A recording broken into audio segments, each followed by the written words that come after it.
स्वागत है आपका अपने YouTube channel Skies preparation hub पर। तो आज हम क्लास 11th हिस्ट्री का जो फर्स्ट चैप्टर हम लोग शुरू किए हुए हैं उसके लेक्चर को हम लोग आगे बढ़ाएंगे। हम लोग ज्योग्राफी और हिस्ट्री क्लास 11th का दोनों एक साथ शुरू किए हैं।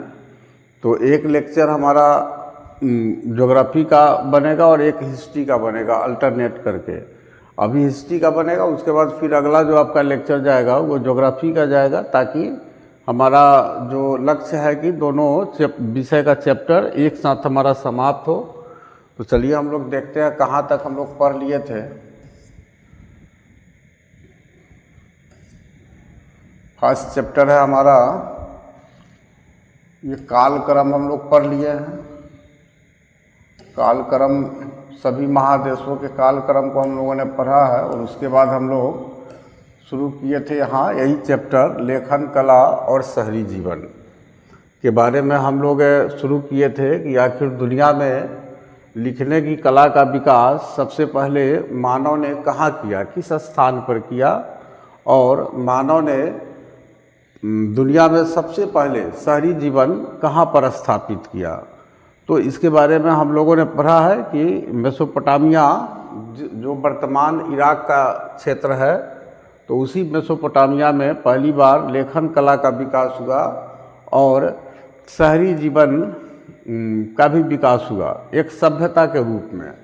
ऐसे यदि लेखन कला अगर देखा जाए तो हम इसके पहले भी हम लोग देखते हैं कि अफ्रीका और बाकी और कई महादेशों में हम लोगों ने गुफा चित्रकला, गुफा पेंटिंग्स की बात की है। तो वहाँ पर भी कुछ पेंटिंग्स वगैरह का हमें एविडेंस मिला है।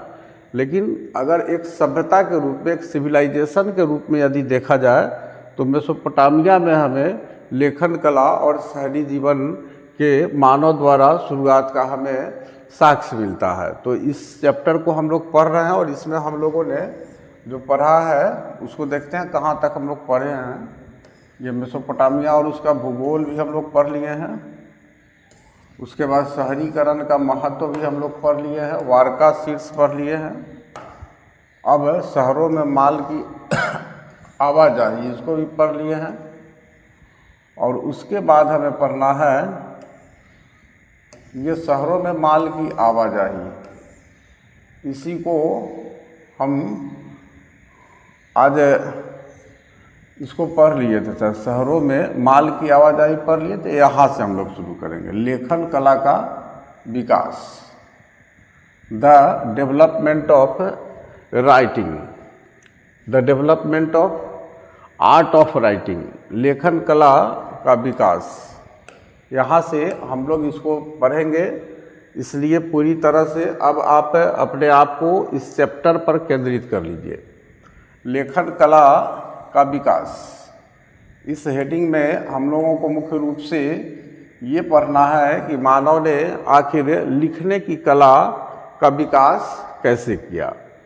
तो सभी समाजों के पास अपनी एक भाषा होती है। जितने भी दुनिया में समाज होते हैं, दुनिया में सोसाइटी होते हैं, सबके पास अपनी एक भाषा होती है जिसमें उच्चारित ध्वनियाँ अपना अर्थ प्रकट करती है। जो भी ध्वनि हम उच्चारित करते हैं, उच्चारण करते हैं जिस किसी भी ध्वनि का, तो वो जो ध्वनि होता है, वो जो साउंड होता है, वो एक अर्थ को प्रकट करती है, एक मीनिंग रिप्रेजेंट करती है। तो सभी समाजों के पास अपनी एक भाषा होती है जिसमें उच्चारित ध्वनियाँ, यानी वहाँ उस समाज के लोगों के द्वारा जो ध्वनि उच्चारित की जाती है, जो ध्वनियाँ बोली जाती है, वो क्या करती है, अपना एक अर्थ प्रकट करती है। इसे मौखिक या शाब्दिक भावाभिव्यक्ति कहते हैं। यदि जो उच्चारित ध्वनियाँ हैं, जो बोल करके बोली जाने वाली जो हमारी भाषा है, उसको हम क्या कहते हैं, मौखिक या शाब्दिक भावाभिव्यक्ति कहते हैं। यानी हम मौखिक रूप से, ओरली, मौखिक रूप से या कुछ शब्दों की सहायता से हम भावाभिव्यक्ति करते हैं, मतलब कि अपने अंदर की जो भाव है उसको व्यक्त करते हैं। तो ऐसे जो उच्चरित ध्वनियाँ होती है जो कुछ अर्थ प्रकट करती है, इसे हम क्या कहते हैं? इसे मौखिक या शाब्दिक भावाभिव्यक्ति कहते हैं। मौखिक या शाब्दिक भावाभिव्यक्ति कहते हैं, क्योंकि हम बोलकर अपनी भावनाओं को, अपने अंदर की के जो भाव होते हैं उसको हम लोग शब्दों के माध्यम से व्यक्त करते हैं, बोलकर, मौखिक रूप से। इसलिए क्या होता है, उच्चरित ध्वनियों को हम क्या कहते हैं? उच्चरित ध्वनियों को मौखिक या शाब्दिक भावाभिव्यक्ति कहते हैं। उसके बाद चलते हैं, अब लिखना आ गया। उसके बाद मौखिक भावाव्यक्ति से उतना अलग नहीं है जितना हम अक्सर समझ बैठते हैं। अब एक बात यहाँ लिखा, ये जो लिखना है ये क्या है? ये जो मौखिक भावाभिव्यक्ति है। जैसे हम अभी क्या कर रहे हैं, आपके चैप्टर में जो भाव है उसको बोलकर समझाने का प्रयास कर रहे हैं। मौखिक रूप से हम अपने भाव को व्यक्त कर रहे हैं। तो जो हम व्यक्त कर रहे हैं वो उतना अलग नहीं है जितना हम अक्सर समझते हैं। लिखना मौखिक भावाभिव्यक्ति से उतना अलग नहीं है जितना हम अक्सर समझते हैं। यानी लिखना भी बिल्कुल वही बात है जितना मौखिक भावाभिव्यक्ति, यानी कहने का मतलब है कि लिखना और मौखिक भावाभिव्यक्ति, यानी मौखिक भावाभिव्यक्ति का मतलब हो गया कि बोलकर अपने भाव को व्यक्त करना, अपने अंदर की बात को व्यक्त करना, या लिखना, दोनों एक ही बात है। हम अक्सर इसको जो अलग समझ लेते हैं, ये ऐसा नहीं है।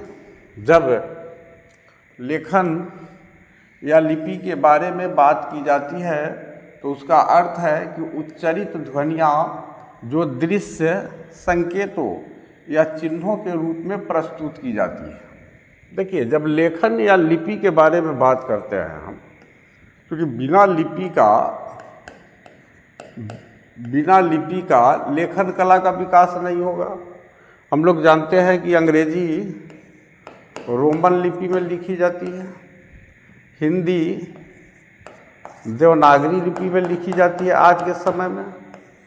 तो उसी तरह से और भी कई लिपियां हैं। जैसे आपको और भी जो लिपियां हैं, तो बिना लिपि के हम किसी शब्द को नहीं लिख सकते हैं।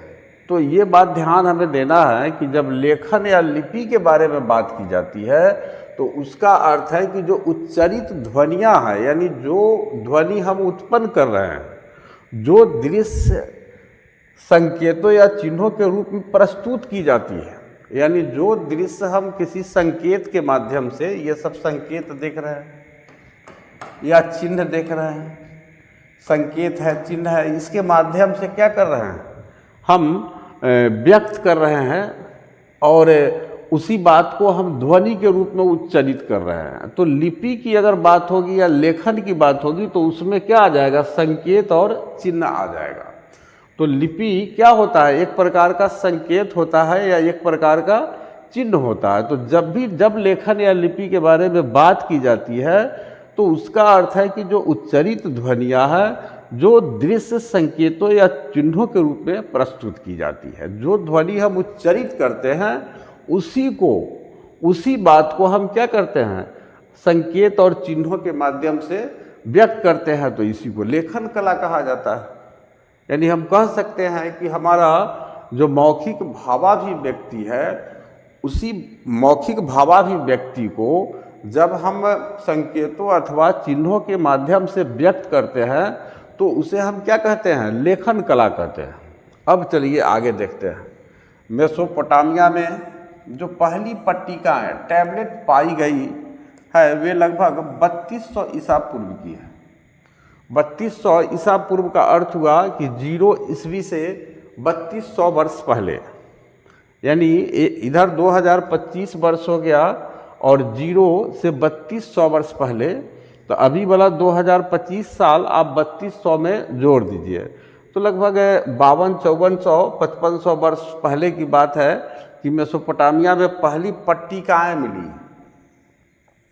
पट्टिकाएँ का अर्थ हो गया कि ये सब आप देख रहे हैं इस तरह का, ये पट्टिका हम इसको मान सकते हैं। ये मिट्टी का बना हुआ हो सकता है पट्टिका, या किसी धातु का बना हुआ ये टैबलेट हो सकता है, ये टैबलेट हो सकता है, ये पट्टिका हो सकती है, और इसी पट्टिका पर ये क्या है, कुछ चिन्ह या संकेत वगैरह दिया हुआ है। तो मेसोपोटामिया में जो पहली पट्टिकाएँ पाई गई है वे लगभग 3200 ईसा पूर्व की है। अब इसमें आपको ऑब्जेक्टिव में क्वेश्चन पूछ देगा कि मेसोपोटामिया में पहली पट्टिकाएँ कब पाई गई है, निम्नलिखित में से कब पाई गई है, और 4 ऑप्शन दे देगा। तो उसमें याद रखना होगा कि 3200 ईसा पूर्व में, बीसी में, मतलब आज से 3200 वर्ष पहले नहीं, 3200 ईसा पूर्व में ये पहली पट्टिकाएँ पाई गई है। उनमें मिला क्या है, तो उनमें चित्र मिले हैं, जैसे चिन्ह मिले हैं और संख्याएं दी गई हैं। कुछ संख्या दी गई है और कुछ चिन्ह मिले हैं।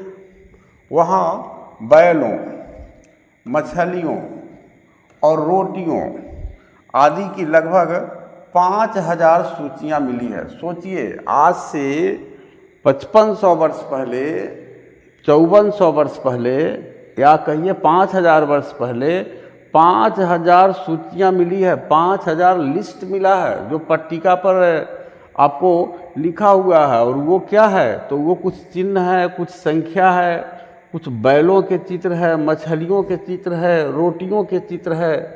तो इन सब के लिए आपको चिन्ह मिली है पट्टिकाओं पर, और इन पट्टिकाओं पर ये जो चिन्ह मिले हैं इसकी संख्या लगभग 5000 बताई जा रही है। जो वहाँ के दक्षिणी शहर उरुक, आप जानते हैं कि मेसोपोटामिया का हम लोग भूगोल पढ़े थे, तो मेसोपोटामिया के दक्षिणी शहर को उरुक के नाम से जाना जाता था। तो जो वहाँ के दक्षिणी शहर उरुक के मंदिरों में आने वाली और वहाँ से बाहर जाने वाली चीज़ों की होंगी। अब क्या है, ये 5000 जो सूची मिला है, इन आपको वस्तुओं का जो चिन्ह मिला है, संख्या मिला है या चित्र मिला है, बैल का, मछली का, रोटी का, ये 5000 की संख्या में जो मिली है, ये क्या है, जो वहाँ के दक्षिणी शहर उरुक के मंदिरों में आने वाली और वहाँ से बाहर जाने वाली चीज़ों की होंगी। तो ये वस्तुओं के हैं चिन्ह। ये जो भी वस्तुएं मेसोपोटामिया का जो दक्षिणी शहर है उरुक, वहाँ के मंदिरों में बाहर से जो भी चीज़ें मंगाई जाती थी, तो उन चीज़ों को इस चिन्ह और चित्रों के माध्यम से व्यक्त किया जाता था। या फिर मेसोपोटामिया के उरुक से बाहर जो वस्तुएं जाती थी उनको भी इस चिन्हों के माध्यम से व्यक्त किया जाता था। तो ऐसे आपको 5000 सूचियाँ मिली है। मतलब आप सोचिए कि 5000 प्रकार के वस्तुओं की हमें सूचियाँ मिली है, जिसका लोग आयात और निर्यात करते थे, इंपोर्ट और एक्सपोर्ट करते थे मेसोपोटामिया के लोग। और ये उरुक के मंदिरों में आने वाली सामग्रियों की सूचियाँ हैं, और वहाँ से फिर बाहर जाने वाली चीज़ों की सूची है ये। और ये सूची किस रूप में है, चिन्हों के रूप में। बैल के लिए देखिए कैसा आपको चिन्ह बनाया है यहाँ। इस संकेत का मतलब आप समझ लीजिए कि ये बैल का है। मछली और अनाज के लिए कैसा सिंबल लोग बना रहे हैं, देखिए यहाँ पर मेसोपोटामिया के लोग। ये संख्याओं के लिए देखिए किस तरह के चिन्ह यहाँ बना रहे हैं। नाव के लिए किस प्रकार का चिन्ह बना रहे हैं। ये सब चीज़ को समझना होता।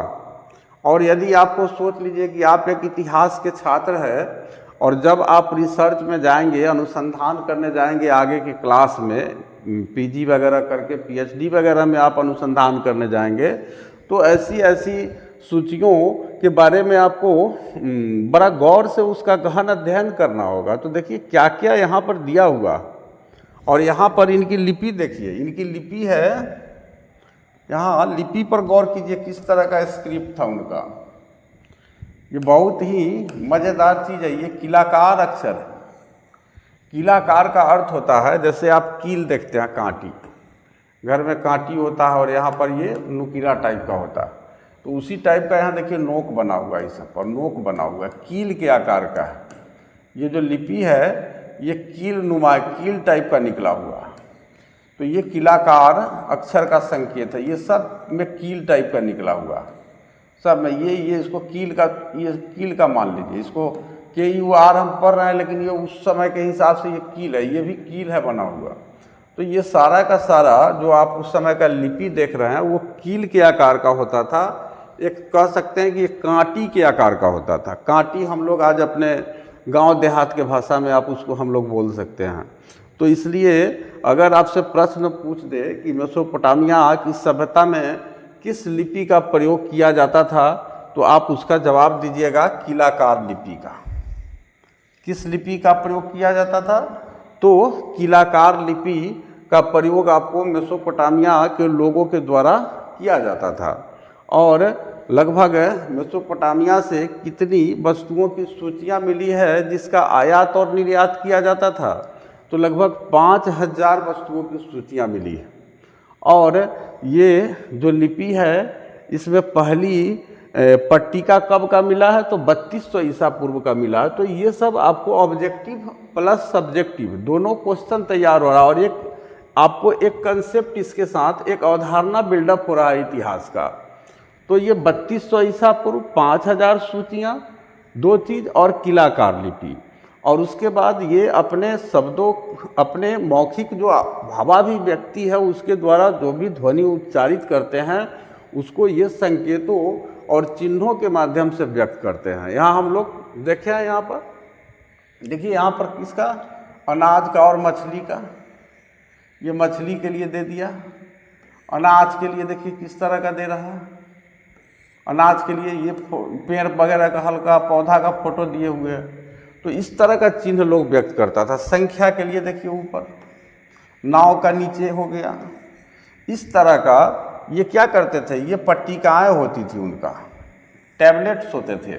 और ये जो टैबलेट्स होते थे ये आपको धातु के बने होते थे अथवा मिट्टी के बने होते थे, और इन पट्टिकाओं पर ही ये चिन्ह अंकित करते थे। और जब विदेशों से सामान अपने यहाँ मंगाते थे या अपने यहाँ से सामान विदेशों को भेजते थे, तो ये सब जो है पट्टिकाएँ उस सामान के साथ जो है उसको क्या करते थे? टैग कर देते थे बोरी के साथ, जिससे पता चलता था कि किस बोरी में कौन सा सामान है। तो यहाँ देखिए, उसके आगे देखते हैं। स्पष्टतः लेखन कार्य तभी शुरू हुआ जब समाज को अपने लेन देन का अस्थायी हिसाब रखने की ज़रूरत पड़ी। अब इस लेखन कला की शुरुआत क्यों हुई? तो आज के समय में तो हम लोग क्या करते हैं कि हमारे पास कितनी सारी विषय पढ़ने के लिए है, लेकिन जो मेसोपोटामिया की सभ्यता थी तो उस समय स्कूल और कॉलेज जैसी व्यवस्था तो थी नहीं कि उनको जो है एक बहुत बड़ा लिटरेचर या एक बहुत बड़ा साहित्य का निर्माण करना है। क्योंकि उनको एक व्यवसाय करना है, किसी दूसरे जगह से वस्तुओं को मंगवाना है और फिर मेसोपोटामिया से दूसरे जगह के ज़रूरत की जो वस्तु है उनको देना है। तो वस्तु विनिमय प्रणाली के माध्यम से ये क्या करते थे? व्यापार करते थे। तो इनको हिसाब किताब रखना पड़ता था। अब ये कितना सामान बाहर भेजे और कितना सामान आया, तो इसको अपने लेन देन का क्या करता था? अस्थायी हिसाब रखने की ज़रूरत पड़ी इनको, क्योंकि शहरी जीवन में लेन देन अलग अलग समय पर होते थे। अब ऐसा नहीं है कि एक ही बार आपको लेन देन हो गया किसी बाहर वाले के साथ। ये समय समय अलग अलग समय पर लेन देन होता था इनका। और लेन देन होता था तो भाई पुराना समय का एक अस्थायी हिसाब रहना चाहिए ना, तो उन्हें करने वाले भी कई लोग होते थे। अब ऐसा नहीं कि एक ही लोग है जो इस साल लेन देन का हिसाब रखा और अगले साल भी वही आदमी रख रहा है। वो आदमी भी तो मर जाएगा ना, चाहे फिर कहीं अलग चला जाएगा अपने ज़रूरत के हिसाब से। तो कोई दूसरा व्यक्ति होगा, वो क्या करेगा? वस्तुओं का लेन देन का हिसाब रखेगा।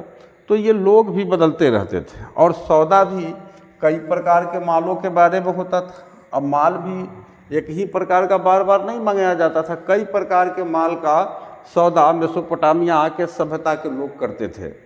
तो इतने सारे आपको लेन देन का हिसाब किताब रखने के लिए इनको क्या एक महसूस हुआ कि हमें लेखन कला का विकास करना होगा। और तब इन्होंने क्या किया कि पहली बार इन्होंने लेन देन का हिसाब किताब रखने के लिए मेसोपोटामिया के सभ्यता के लोगों ने लेखन कला का विकास किया। और जब लेखन कला का विकास किया तो उनकी लिपि कैसी थी? किलाकार लिपि थी, और वे अपने वस्तुओं को संकेतों अथवा चिन्हों के माध्यम से व्यक्त करते थे। तो ये रहा इसका कॉन्सेप्ट। उसके बाद देखते हैं इसमें और कुछ छूटा है क्या। हाँ, यहाँ देखिए आप, ये चिकनी मिट्टी की पट्टिका है। ये हम धातु बोल रहे थे, धातु की भी पट्टिकाएँ होती है 3200 ईसा पूर्व की, ये सभी मिली है। ये सब है चिकनी मिट्टी की, चिकनी मिट्टी की बनी हुई ये पट्टिका। और इसी पट्टिका पर आप देख रहे हैं कि ये अपना लेख उत्कीर्ण किए हुए हैं। जो जो वस्तुओं की सूचियां हैं उसका लेख जो है ये उत्कीर्ण किए हुए हैं।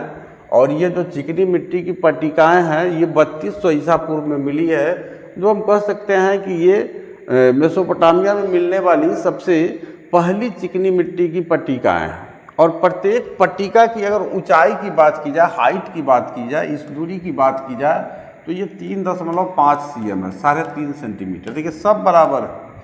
ये जितना भी पट्टिका मिला है सबका अगर हाइट देखा जाए तो 3.5 सेंटीमीटर है, 3.5 सेंटीमीटर। ये भी एक बहुत ही इंपॉर्टेंट क्वेश्चन है, जबकि ये तो इतना टिपिकल है कि यूपीएससी लेवल के क्वेश्चन में भी पूछ सकता है। और वहाँ जब पूछ देगा तो वहाँ कन्फ्यूजन में आ जाएगा अच्छे अच्छे जो पढ़ने वाले इतिहास के छात्र हैं। अब देखिए कितना इम्पोर्टेंट चीज़ पूछा कि जो मेसोपोटामिया में 3200 ईसा पूर्व में चिकनी मिट्टी की जो पट्टिकाएँ मिली है तो उन पट्टिकाओं की ऊंचाई निम्नलिखित में से कितनी होती थी। अब देखिए इतना क्रिटिकल हो जाएगा ये प्रश्न, इतना क्रिटिकल हो जाएगा कि उस समय उनका दिमाग चकराने लगेगा। वो सोचेंगे कि भाई ये पट्टिका चिकनी मिट्टी की मिली थी, ये कॉन्सेप्ट तो समझ में आ रहा है, 3200 ईसा पूर्व में मिला था ये भी समझ में आ रहा है, और इन पर संकेत और चिन्हों का प्रयोग किया जाता था वस्तुओं को व्यक्त करने के लिए, ये बात भी उनको समझ में आ रहा है। लेकिन अब इस पट्टिका की हाइट पूछ देगा तब वो कन्फ्यूजन में आ जाएंगे। तो देखिए इतना तह तक जा करके आपको बड़े बड़े कॉम्पिटिटिव एग्जाम्स में क्वेश्चन पूछते हैं। तो देखिए यहाँ चूंकि दिया है कि प्रत्येक पट्टिका का, ऐसा नहीं कि एक पट्टिका का 3.5 cm, जितना भी ये चिकनी मिट्टी की पट्टिका है ये सब का हाइट 3.5 सेंटीमीटर है, 3.5 cm। और इन पट्टिकाओं पर बने संकेत चित्र जो है वो बैल मछली, उसके बाद अनाज और नाव है। नाव है कहाँ पर है, ये नाव का कहाँ पर देखे थे हम लोग, हाँ यहीं पर ना नाव है। ये नाव नीचे चला गया, नाव को हम लोग देखते हैं,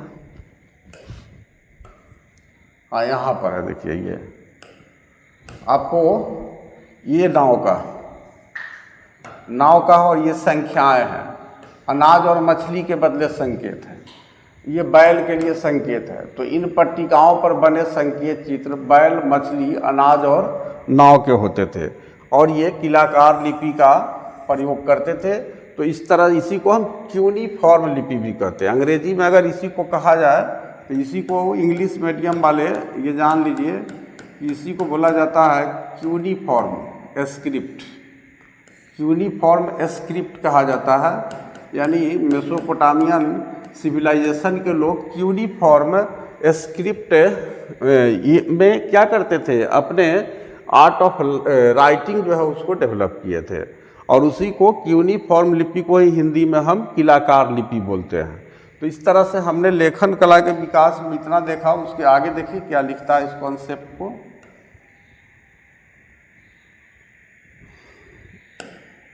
अब देखिए एक चिकनी मिट्टी की पट्टिका जो दोनों ओर किलाक्षरों में लिखी हुई है। अब देखिए यहाँ पर ये पट्टिका का ये एक फेस, आगे वाला फेस दिया है और एक पीछे वाला फेस दिया है। एक चिकनी मिट्टी का एक प्लेट है, एक टैबलेट है, और उसके आगे भी कुछ लिखा हुआ है और पीछे भी लिखा हुआ है। तो आगे वाला भाग यहाँ देख रहे हैं और पीछे वाला भाग वहाँ देख रहे हैं। तो इससे एक चिकनी मिट्टी की पट्टिका जो दोनों ओर किलाक्षरों में लिखी हुई, टोटल का टोटल क्यूनिफॉर्म लिपि में लिखा हुआ। क्यूनिफॉर्म यानी कील के आकार की लिपि है, किलाक्षर लिपि में लिखी हुई है। यह क्या है, एक गणितीय अभ्यास है, मैथमेटिक्स प्रैक्टिस टाइप का है। ये पट्टिका के अग्रभाग में सबसे ऊपर एक त्रिभुज है। अब ये पट्टिका का आगे वाला जो भाग देख रहा है इसमें सबसे ऊपर क्या देख रहा है, ये एक त्रिभुज है, ट्रायंगल दिखाई दे रहा है। यहाँ पर देखिए, यहाँ पर सबसे ऊपर क्या है, एक त्रिभुज दिख रहा है। यहाँ पर भी ये देखिए ये त्रिभुज दिख रहा है। तो देखा जाए तो 1 2 3 4 त्रिभुज, और यहाँ 4 ही नहीं, इसको भी अगर हम खींच दें तो ये 5 त्रिभुज है। अब ये दे देगा पट्टिका आपको कॉम्पिटिटिव एग्जाम में, और ये लिख देगा कि ये मेसोपोटामिया में मिली हुई चिकनी मिट्टी की एक पट्टिका है, और इस चित्र को देखकर आप बताइए कि इनमें त्रिभुजों की संख्या निम्नलिखित में से कितनी है। How many triangles are in this tablet. तो यहाँ पर देखिए आपको गिनना 1 2 3 4 5 ट्रायंगल इसमें, यानी यही बात लिखा है कि ये जो पट्टिका का अग्रभाग है, लगता है कि इसमें एक मैथमेटिकल, चूँकि ट्रायंगल का चित्र दिया है, त्रिभुज का चित्र दिया है, इसलिए इसको इतिहासकारों ने, हमारे जो आर्कियोलॉजिस्ट है, पुरातत्वविद है, उनका कहना है कि ये गणितीय अभ्यास लगता है। और उसके बाद क्यों लगता है, क्योंकि इसके अग्रभाग में त्रिभुज मिला है और उसके आर पार कुछ रेखाएं अंकित हैं।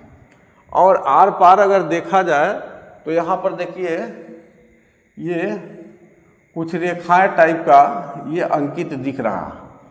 आप देखेंगे कि अक्षर मिट्टी में दबाकर अंकित किए गए हैं। अब ये जो चिकनी मिट्टी है, इसी में ये सब जो अक्षर जो देख रहे हैं, ये सब जो लिखा हुआ है, ये वाला ये सब जो लिखा हुआ है यूनिफॉर्म लिपि में, ये मिट्टी में चूँकि हल्का सा गीला टाइप का होगा और उसमें दबा करके लिखा गया है इसको।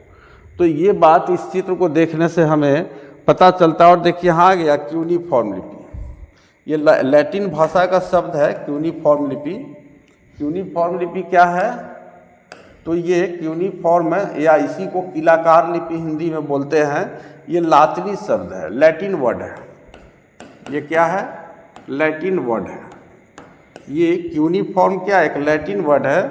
और क्यूनियस, ये क्यूनियस जिसका अर्थ खूंटी है, और फोर्मा जिसका अर्थ आकार है, यानी कह सकते हैं कि क्यूनियस और फोर्मा, ये क्यूनियस प्लस फोर्मा, ये दोनों के दोनों लैटिन वर्ड है।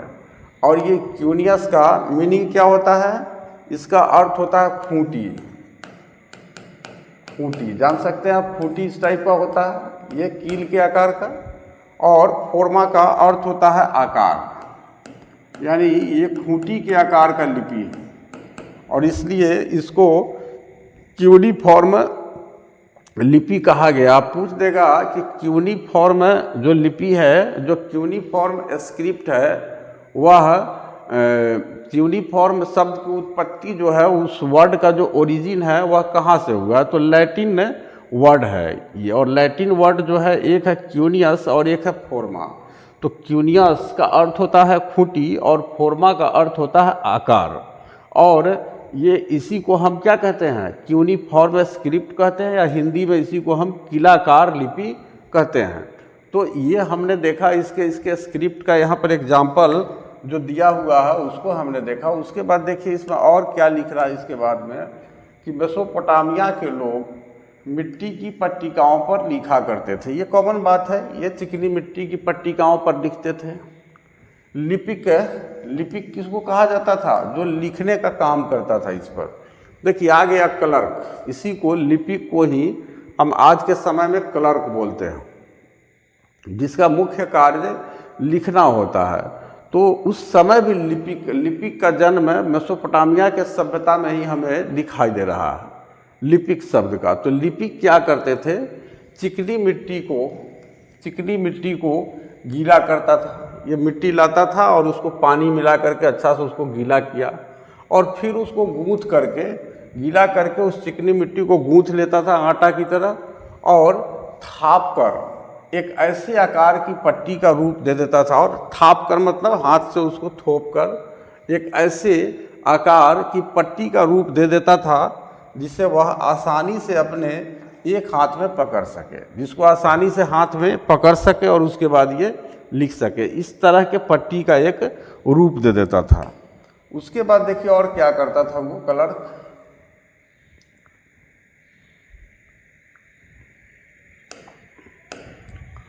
उसके बाद वह सावधानी पूर्वक उसकी सतहों को चिकना बना लेता था, और फिर वो हाथ में पकड़ के उसका जो ऊपर वाला सतह था उसको पूरा सावधानी पूर्वक केयरफुल होकर के उसको चिकना बनाता था। सावधानी बरतना पड़ता था कि कहीं उसमें फट नहीं जाए, दरार नहीं आ जाए। तो इसी को सावधानी पूर्वक कहा जाता है। तो वह सावधानी पूर्वक उसकी सरफेस को, उसकी सतहों को क्या करता था, चिकना बना देता था, और फिर सरकंडे की तिल्ली की तीखी नोक से वह उसकी नम चिकनी सतह पर किलाकार चिन्ह यूनिफॉर्म बना लेता था। और उसके बाद क्या करता था कि उस सरकंडे का तिल्ली लेता था। सरकंडा आप देखे होंगे, सरकंडा जिसको बोला जाता है कांरा टाइप का होता है, गांव देहात में होता है, और वो सूखने के बाद उसमें एक पतला सा डंठल टाइप का निकलता है। तो उसी सरकंडे का तिल्ली एक बना लेता था, और उसी तिल्ली से में नोक बना करके, और उसी नोक से ये जो नम चिकनी सतह होता था, मुलायम जो चिकनी सतह होता था, उसी पर किलाकार चिन्ह, कील के आकार का चिन्ह बना देता था। और जब ये पट्टिकाएँ धूप में सूख जाती थी तो पक्की हो जाती थी, और जब इसी पट्टिका पर ये लिख करके किलाकार कील के आकार का चिन्ह बना करके और सूखने के लिए धूप में छोड़ देता था वो। जब ये धूप में पट्टिकाएँ, ये टैबलेट सूख जाती थी, ड्राई हो जाती थी, तो उसके बाद ये पूरी तरह से पक्की हो जाती थी, और मिट्टी के बर्तनों जैसी ही मजबूत हो जाती थी। और जिस तरह से मिट्टी का पका हुआ बर्तन मजबूत होता है, उतना ही मजबूत ये पट्टिकाएँ हो जाती थी। जब उन पर लिखा हुआ कोई हिसाब, जैसे धातु के टुकड़े सौंपने का हिसाब असंगत या गैर जरूरी हो जाता, तो उस पट्टिका को फेंक दिया जाता था। और क्या करते थे कि जैसे हिसाब लिख लिए, और हिसाब लिखने के बाद धातु का अगर टुकड़ा है, धातु का टुकड़ा सौंपने का हिसाब असंगत हो गया या गैर जरूरी हो गया, जैसे लेन देन खत्म हो गया, तो क्या करता था, इस पट्टिका को फेंक देता था वो। और जिसका लेन देन नहीं समाप्त हुआ, जिसका हिसाब किताब फाइनल नहीं हुआ, तो उस पट्टिका को रखे रहता था वो रिजर्व में अपने, आरक्षित रूप से कि भाई फिर आएगा जिसके यहाँ हमारा लेन देन है, बकाया है, उसको ये पट्टिका दिखा करके सबूत के रूप में हम उसे लेंगे। ऐसी पट्टी जब एक बार सूख जाती थी तो उस पर कोई नया चिन्ह अक्षर नहीं लिखा जा सकता था। ये ऐसा पट्टी था कि आप चाहते कि ये एक बार सूख गया और सूखने के बाद फिर से हम उस पर लिख दे, तो वो पकड़ ले सकता था कि नहीं, ये बाद में लिखा हुआ, क्योंकि सूखने के बाद आप उस पर कोई नया चिन्ह अक्षर नहीं लिखा जाता था चिकनी मिट्टी के पट्टी पर। इस प्रकार प्रत्येक सौदे के लिए, चाहे वह कितना ही छोटा हो, एक अलग पट्टिका की ज़रूरत होती थी, और हर सौदा के लिए एक अलग पट्टिका। ये सोचिए कितना टफ है, कितना कठिन उनका जीवन था, हमारे मानव का, हमारे पूर्वजों का जीवन कितना कष्टप्रद था कि प्रत्येक सौदे के लिए, चाहे वह कितना ही छोटा क्यों नहीं हो, एक अलग पट्टिका की ज़रूरत होती थी। अब वो बताइए कि हर एक छोटा सा सामान भी खरीदना है तो उसके लिए एक अलग पट्टिका बना लेना है। इसीलिए मेसोपोटामिया के खुदाई स्थलों पर सैकड़ों पट्टिकाएँ मिली। जब मेसोपोटामिया में खुदाई का जो स्थल है, जहाँ पर इन पुरातात्विक वस्तुओं की खुदाई की गई है, आर्कियोलॉजिकल जो एविडेंसेस खोजे गए हैं, तो इसलिए इनके खुदाई स्थल पर सैकड़ों की संख्या में टैबलेट्स मिले हैं, पट्टिकाएँ मिली हैं, क्योंकि छोटे छोटे लेन देन के लिए भी इनको पट्टिका लिखने की ज़रूरत पड़ रही है, पट्टिका की ज़रूरत पड़ रही है। और जब हिसाब फाइनल हो जा रहा है तो फिर उस पट्टिका को फेंक दे रहा है, जब अपना लेन देन समाप्त हो रहा है। तो ये खुदाई में सैकड़ों की संख्या में, माने हंड्रेड्स नंबर्स में जो है ये पट्टिकाएँ खुदाई स्थलों पर मिली है। एक ही जगह नहीं मिली है, खुदाई स्थलों पर जितना खुदाई हुआ है, एक्सकेवेशन हुआ है मेसोपोटामिया में, तो हर एक्सकेवेशन में, हर खुदाई में, हर स्थल पर सैकड़ों पट्टिकाएँ मिली है। और इस स्रोत संपदा के कारण ही आज हम मेसोपोटामिया के बारे में इतना कुछ जानते हैं, और इतनी सारे जो हमें साक्ष्य मिले हैं मेसोपोटामिया से, इसी के बारे में। ये जो स्रोत संपदा है, ये एक प्रॉपर्टी है, एक ये सोर्सेज जो है हमारी एक प्रॉपर्टी है, हमारी विरासत है हमारे पूर्वजों की। तो इसी के कारण हम आज मेसोपोटामिया के बारे में इतना जानते हैं। अब देखिए लगभग 600 वर्ष 3200 ईसा पूर्व में ये पट्टिकाएँ मिल रही है, और ये 2600 ईसा पूर्व की अब बात हम देख रहे हैं क्या हो रहा है। ये 600 वर्ष बाद हुआ, ये पहले हुआ, ये 0 से 3200 वर्ष पहले, और ये 0 से 2600 वर्ष पहले ईसा पूर्व का मतलब हुआ।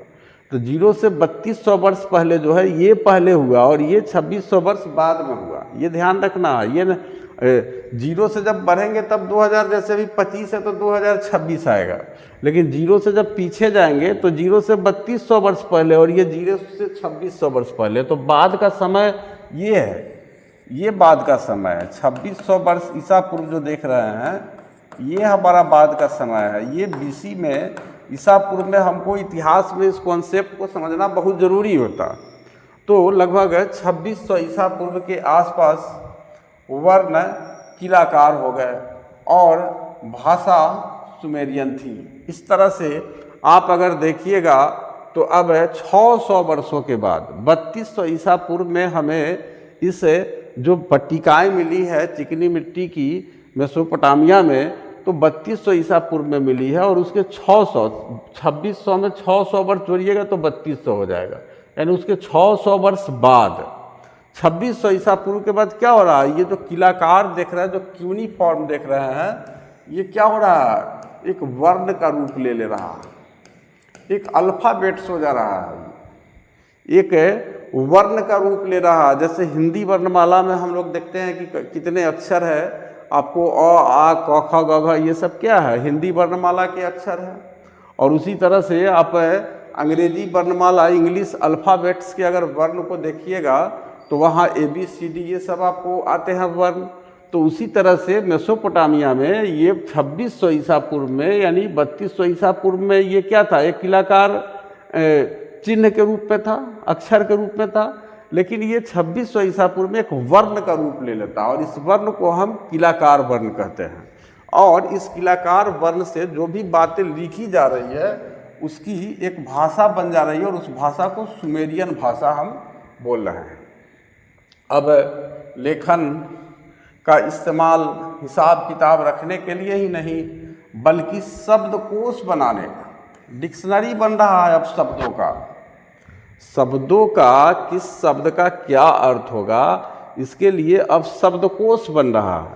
तो अब सिर्फ हम हिसाब किताब लिखने के लिए लेखन कला नहीं कर रहे हैं बल्कि शब्दकोश के लिए, एक वर्ड मीनिंग के लिए हम एक क्या करें, एक शब्दकोश बना रहे हैं इसका। और भूमि के हस्तांतरण को कानूनी मान्यता प्रदान करने के लिए लेखन कला अब हो रहा है। अभी तो सिर्फ हिसाब किताब के लिए ही लेखन कला था, अब शब्दकोश बनाने के लिए भी लेखन कला व्यवहृत होने लगा, उसका उपयोग होने लगा लेखन कला का। भूमि के हस्तांतरण को कानूनी मान्यता प्रदान करने अब राजा है, अब राजा और जो प्रशासन होगा उसके सामने कानूनी मान्यता, यानी ये कन्फर्म होना चाहिए सरकार के पास कि हाँ भाई ये भूमि हस्तांतरित की गई है, एक व्यक्ति ने दूसरे व्यक्ति को दिया है या बेचा है।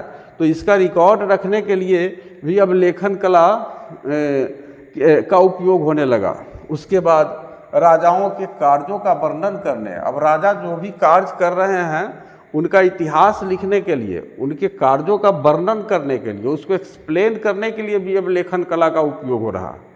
और किस काम में, कानून में उन परिवर्तनों को उद्घोषित करने के लिए किया जाने लगा। और कानून जो बन रहा है और उस कानून में जो परिवर्तन हो रहा है उसके लिखा पढ़ी के लिए भी अब इस लेखन कला का उपयोग हो रहा है, क्योंकि अब भाषा का विकास हो गया, सुमेरियन भाषा का। जो कानून देश की आम जनता के लिए बनाए जाते थे तो ये कानून अब लिखित कानून होते थे। तो इस तरह से मेसोपोटामिया की सबसे पुरानी भाषा भाषा सुमेरियन, ये याद रखना है, मेसोपोटामिया की सबसे पुरानी ज्ञात भाषा यानी अभी तक जिस भाषा की जानकारी मिली है। और बाद में यदि हमें इससे भी पुराने किसी भाषा अगर हमें ज्ञात हो जाएगा तो फिर सुमेरियन भाषा का नाम समाप्त हो जाएगा। लेकिन अभी तक हमारे इतिहासकारों ने, हमारे दुनिया भर के विद्वानों ने, हमारे आर्कियोलॉजिस्ट ने, पुरातत्वविदों ने अभी तक मेसोपोटामिया की जो सबसे पुरानी ज्ञात भाषा को खोजा है वो सुमेरियन है। और इसका स्थान देखिए, अब 200 वर्षों के बाद, 2400 ईसा पूर्व के बाद धीरे धीरे अक्कदी भाषा ने ले लिया। अब देखिए पहले कौन सा भाषा था, सुमेरियन भाषा 2600 ईसा पूर्व के बाद। और 2400 ईसा पूर्व, इसके 200 वर्ष बाद अब धीरे धीरे सुमेरियन भाषा का स्थान एक दूसरी भाषा का जन्म हो जा रहा है मेसोपोटामिया में, जिसका नाम है अक्कदी भाषा। और अक्कदी भाषा में किलाकार लेखन का रिवाज ईसवी सन की पहली शताब्दी तक अर्थात 2000 से अधिक वर्षों तक चलता रहा। 2400 ईसा पूर्व का मतलब है 0 से 2400 वर्ष पहले ये अक्कदी भाषा शुरू हो गया। अक्कदी भाषा का स्थान कौन, सुमेरियन भाषा का स्थान कौन ले लिया? सुमेरियन भाषा का जगह ले लिया कौन? स्थान अक्कदी ले लिया, ये अक्कदी भाषा ले लिया। और अक्कदी भाषा अब लगभग इतना जल्दी समाप्त नहीं हुआ, ये भाषा ईसवी सन की पहली शताब्दी तक चलता रहा। मतलब है पहली शताब्दी का मतलब 1 ईस्वी हम कह सकते हैं, या 100 ईस्वी पूरा कह सकते हैं, 100 ईस्वी। तो 2400 से 2400 वर्ष पहले शुरू हुआ और पहली शताब्दी तक, यानी आप समझिए कि 100 वर्ष इसको भी गिन लीजिए, लगभग 2500 वर्ष तक ये भाषा आपको चलती रही, अधिक वर्षों तक चलता रहा अक्कदी भाषा। तो इस तरह से हमने आज इसमें हम जितना कॉन्सेप्ट देखे, इसमें हम समझते हैं कि 15 से 20 प्रश्न सिर्फ एक लेक्चर से बन सकता है। और जो व्यक्ति, जो भी स्टूडेंट्स इस 15 से 20 क्वेश्चन अगर इसमें से आप बना लेते हैं तो इसका इतना स्ट्रांग कॉन्सेप्ट आपके सामने आ जाता है कि आप बड़ा से बड़ा कंपटीशन का एग्ज़ाम देने भी आप जाएंगे तो आपका कोई प्रश्न यहाँ छूटेगा नहीं। उसके बाद देखते हैं कि ये छोटा अगर होगा तो इसको आज हम समाप्त करेंगे, नहीं तो फिर हाँ, ये लेखन कला को आज हम लेखन प्रणाली को समाप्त कर देंगे। उसके बाद साक्षरता और लेखन देखते हैं, दोनों कहीं समाप्त हो जाएगा तो दोनों नहीं तो एक तो कम से कम होगा। लेखन प्रणाली, अब लेखन प्रणाली के बारे में हम लोग चर्चा करेंगे। तो लेखन जिस ध्वनि के लिए किलाक्षर या किलाकार चिन्ह का प्रयोग किया जाता था वह एक अकेला व्यंजन या स्वर नहीं होता था। अब कोई भी ध्वनि आप उत्पन्न किए, हाँ, कोई व्यक्ति जो बोलता है उसी को तो लिखते हैं हम। तो हम लोग आज के समय में यदि देखें तो आपको किसी ध्वनि को बोलने के लिए हम एक व्यंजन या एक स्वर अ बोलना है तो हम सिर्फ अ लिखते हैं। क अगर व्यंजन वर्ण है तो क बोलते हैं तो सिर्फ क हम लिखते हैं।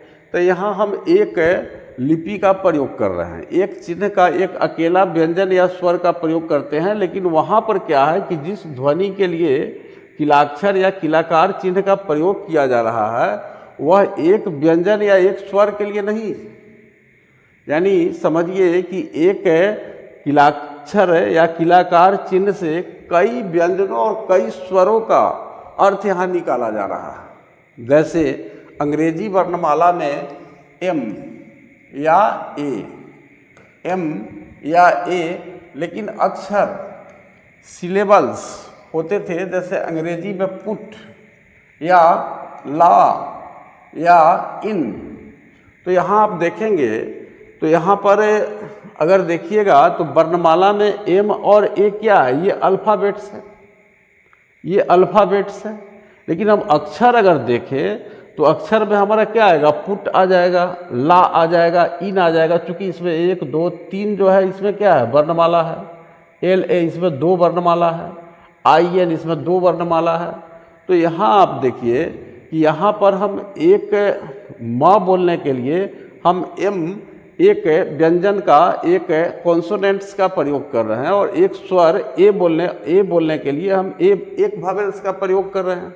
लेकिन सिलेबल्स में देखिएगा, अक्षर में अगर आप देखिएगा तो उसमें क्या होता है कि इसमें स्वर और व्यंजन दोनों मिले होते हैं। और उसके लिए इसमें देखिए यू जो है क्या है, यू वावेल्स है, यहाँ ए जो है किसे क्या वावेल्स है, आई क्या है वावेल्स है। तो वावेल्स कंसोनेंट्स दोनों मिले हुए, स्वर व्यंजन दोनों मिले हुए।